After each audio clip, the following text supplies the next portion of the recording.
We do not offer every plan available in your area. Currently, we represent approximately 15 organizations which offer over 100 products nationwide. Please contact Medicare.gov or your local state health insurance program to get information on all of your options. Beginning on January 1st, lasting through the end of the quarter, you still can make certain changes. First, you can change Medicare Advantage plans. So if you are an existing Medicare Advantage Plan member on January 1st, you get to change once for whatever reason you want. Doesn't even matter. You don't like the logo of the card. Doesn't matter. You have the unrestricted right to make a change to any other Medicare Advantage plan once. There's an exception, which is you can also change to a 5-star plan into a 5-star plan in future quarters. That doesn't mean that you get to flip-flop back and forth. You get to change from Medicare Advantage Plan number 1 to Medicare Advantage Plan number 75 anytime during Q1.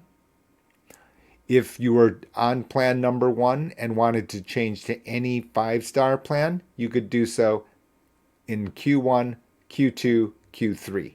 What you cannot do is you cannot change from Medigap to Medicare Advantage.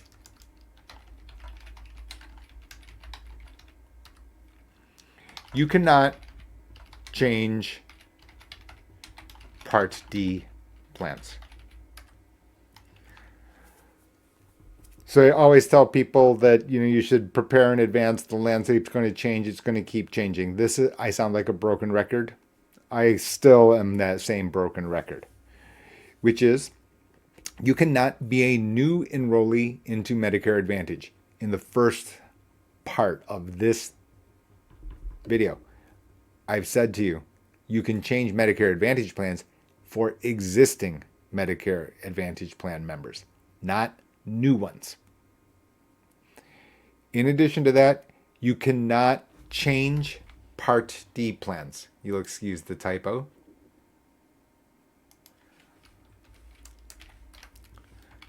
Too busy making eye contact. So you cannot change from Medicare Part D plan number 5 to Medicare Part D plan number 7. So if you've overlooked the copay, one of your medications has changed tiers without your knowing, it's too late. Medicare Advantage to Medigap. Be careful. You can see on this channel, you can see on Jay's Corner, etc. You can hear me in interviews everywhere. Medicare Advantage complicated? We're not going back. It's going to continue to be complicated in the absence of kind of overreaching regulatory change. I find that unlikely. In other words, and it's not purely from special interest groups defending insurance carriers. That's going to be part of it. But there are actually also other important reasons.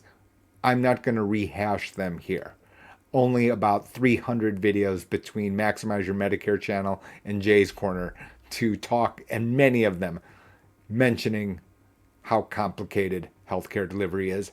We're not going back to a simpler day. I'd rather tell it to you honestly so that you can deal with the underlying reality with your eyes wide open. Back to the show, Medicare Advantage to Medigap. Certainly this is that window. You have another bite at this apple. Here it is. And the reason I say be careful, but yes, is you need to pass. Underwriting is possible. And you must pass.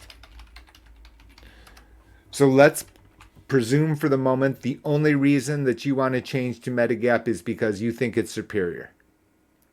Again, that is a different topic, a different conversation. But let's say you've come to that conclusion. This would be that window.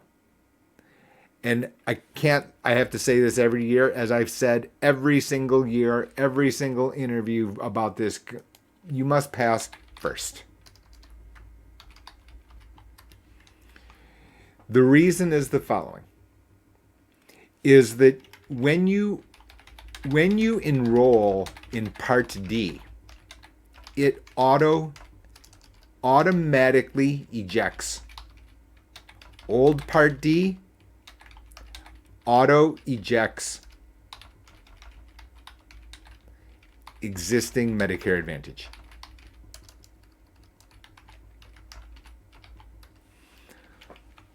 So now you can see what I'm saying here is that normally you think, okay, I'm going to go from Medicare Advantage to Medigap. I need a Part D. I definitely don't think that you just do both components on the same day. Definitely not. You need to apply for Medigap. If you're entitled to a special enrollment period, great.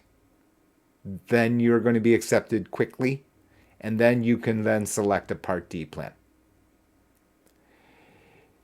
If you need to pass underwriting, you need to have the answer to be yes first, because of the second point there, the last point there on your screen. Because if you were to enroll in a Part D plan, it will auto-eject the existing Medicare Advantage plan. If you get it wrong,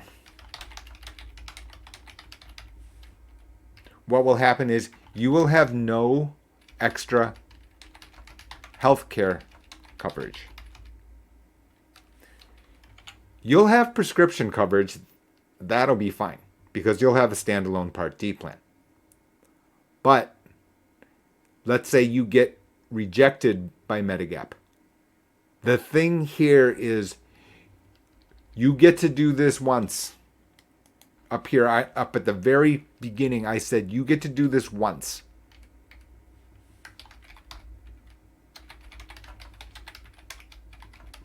Meaning, when you have done this, when you have canceled your Medicare Advantage plan, which is what you've done here by ejecting it,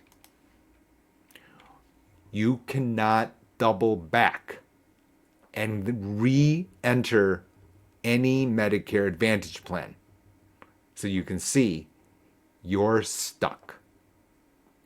Please don't.